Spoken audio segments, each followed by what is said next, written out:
Assalamualaikum. This is Ifat Sadiq, teacher, SSC Primary School, Dawood Colony. आज सुन topic Kalhana.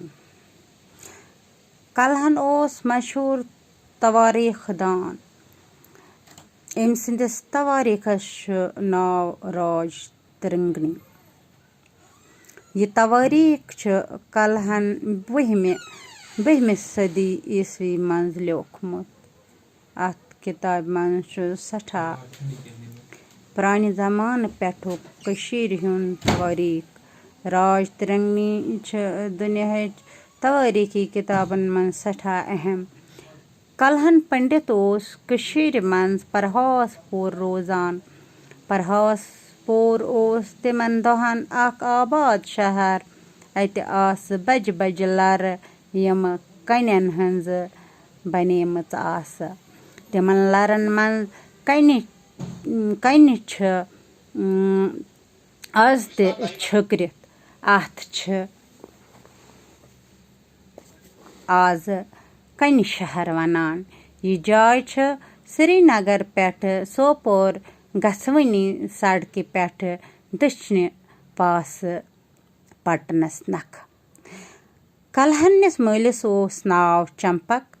सो ओस राज हरीशस वजीर। तिहंद पितर ओस तमि जमानुक मशहूर संगीतकार।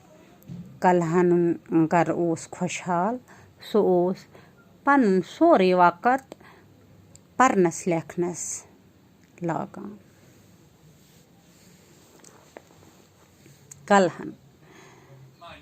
कलहन ओस मशहूर तारीखी दान। अम सिंदिस तारीखस राज तिरंगनी वनान। तो राज तिरंगनी दुनिया चन तवारीखी किताबन मन सठा अहम। कलहन पंडित ओस कशीर मन परहासपुर रोजान। तो परहासपुर ओस तिमन दोहन अक आबाद शहर। अत आस बज बज लर यम कन्यन हंज बनेमच आस। तिमन लरन हंज कन्य आज ते मौजूद। यम पटनस नख। तो कलहनिस मलिस ओस नाव चंपक। सो ओस राज हरीशस वजीर। तिहंदिस पितरस ओस अम जमानुक तिहुंदिस पितर ओस अम जमानुक मशहूर संगीतकार यानी कि गेवन वोल। कलहन गर ओस वारिया खुशहाल गर।